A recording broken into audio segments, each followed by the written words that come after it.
Bergesernya salah satu tahapan dan jadwal penyelenggara pemilu dapat berimplikasi pada bergesernya tahapan dan jadwal berikutnya. Tahapan dan jadwal penyelenggaraan pemilu sebagaimana telah ditetapkan tersebut juga telah mengakomodir adanya alokasi waktu untuk kemungkinan pemilu presiden dan wakil presiden putaran kedua. Dalam hal ini termohon ketika melaksanakan fungsinya dalam menyelenggarakan salah satu tahapan pemilu haruslah berhati-hati agar perubahan tahapan apapun tidak secara signifikan mengganggu jadwal atau tahapan berikutnya. Oleh karena itu, Mahkamah memandang termohon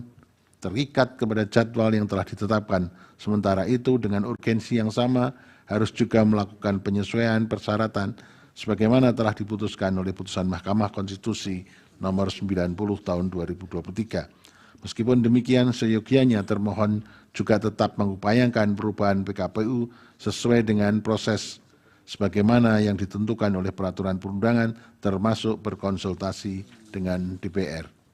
Bahwa berkenaan dengan hal tersebut, pada tanggal 31 Oktober tahun 2023 termohon telah melakukan konsultasi dengan DPR dan pemerintah terkait usulan rancangan perubahan PKPU nomor 19 tahun 2023. Hal ini terdapat dalam isi surat KPU nomor 4.338 dan seterusnya tahun 2023 bertanggal 1 November tahun 2023 perihal permohonan harmonisasi rancangan peraturan KPU tentang perubahan atas peraturan Komisi Pemilihan Umum nomor 19 tahun 2023 tentang pencalonan peserta pemilihan umum presiden dan wakil presiden yang di dalamnya antara lain mengatakan bahwa termohon telah melaksanakan konsultasi dengan DPR dan pemerintah melalui rapat dengar pendapat atau RDP pada hari Selasa 31 Oktober tahun 2023. Adapun RDP tersebut telah menghasilkan kesimpulan menyetujui rancangan peraturan KPU tentang perubahan atas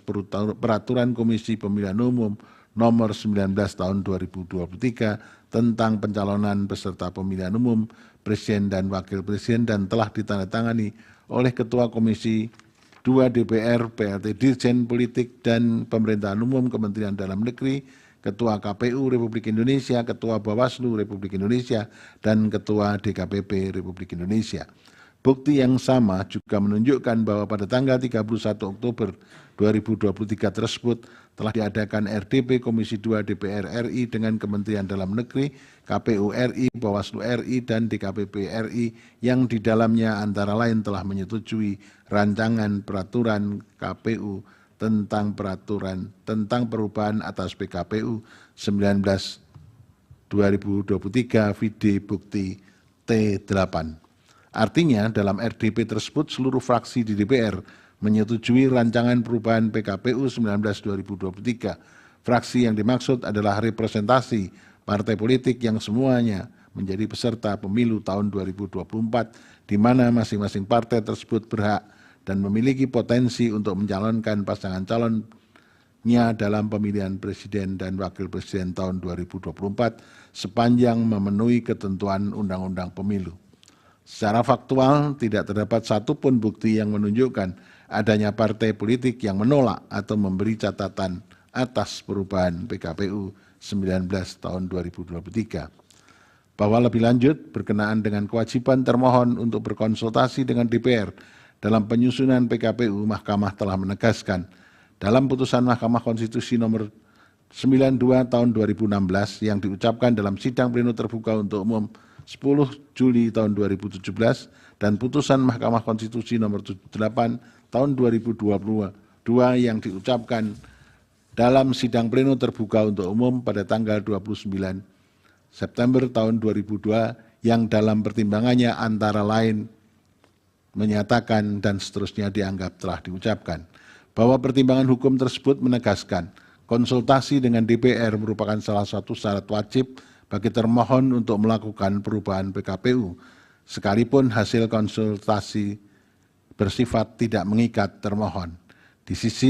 satu sisi termohon harus menunggu hasil konsultasi dengan DPR untuk melakukan perubahan PKPU, namun di sisi yang lain tenggat waktu pendaftaran pasangan calon sudah harus ditutup pada tanggal 25 Oktober tahun 2023 agar termohon dalam melanjutkan tahapan pemilu tahun 2024. Bahwa berkenaan dengan hal itu pula, pada tanggal 1 November tahun 2023, termohon bersama Direktur Jenderal Peraturan Perundangan, Kementerian Hukum dan Hak Asasi Manusia melakukan harmonisasi rancangan peraturan Komisi Pemilihan Umum tentang perubahan atas peraturan Komisi Pemilihan Umum. Hal ini didasarkan atas permintaan termohon yang dibuktikan melalui bukti T8 berupa surat KPU nomor 4338 dan seterusnya tahun 2023 bertanggal 1 November tahun 2023 perihal permohonan harmonisasi rancangan peraturan KPU tentang perubahan atas peraturan Komisi Pemilihan Umum nomor 19 tahun 2023 tentang pencalonan peserta pemilihan umum Presiden dan Wakil Presiden. Pengajuan permohonan harmonisasi tersebut juga telah diajukan sebelumnya, yaitu melalui surat KPU nomor 4216 tahun 2023 bertanggal 24 Oktober tahun 2023 yang ditanggapi oleh Kementerian Hukum dan Asasi Manusia yang pada pokoknya meminta KPU untuk melaksanakan konsultasi dengan DPR terlebih dahulu. Bahwa kemudian pada tanggal 3 November 2023 diterbitkan Peraturan Komisi Pemilihan Umum nomor 23 tahun 2023 tentang perubahan atas Peraturan Komisi Pemilihan Umum nomor 19 tahun 2023 tentang pencalonan peserta pemilihan umum Presiden dan Wakil Presiden dalam PKPU AKO sebagaimana telah disetujui dalam rapat konsultasi dengan DPR persyaratan pasangan calon sebagaimana telah ditafsirkan oleh putusan Mahkamah Konstitusi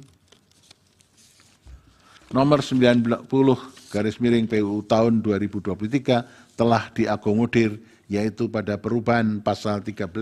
ayat 1 huruf Q yang menyatakan dan seterusnya dianggap telah diucapkan bahwa dengan demikian secara substansi syarat untuk menjadi calon presiden dan calon wakil presiden sebagaimana diatur dalam PKPU nomor 23 tahun 2023 telah sesuai dengan putusan Mahkamah Konstitusi nomor 90 tahun 2023. Bahwa pada tanggal 5 Februari tahun 2024 DKPP menerbitkan putusan nomor 135 tahun 2023, nomor 136 tahun 2023, nomor 137 tahun 2023 dan nomor 141 tahun 2023. Putusan tersebut menyatakan bahwa tindakan KPU yang mendahulukan tindakan administrasi merupakan pelanggaran kode etik karena tidak sesuai dengan tata kelola administrasi tahapan pemilu dan bertentangan dengan ketentuan Peraturan Komisi Pemilihan Umum dan Undang-Undang Pemilu. Sebagai konsekuensinya, telah terjadi pelanggaran etik yang berujung pada penjatuhan sanksi berupa peringatan keras dan sanksi peringatan keras terakhir terhadap komisioner KPU oleh DKPP.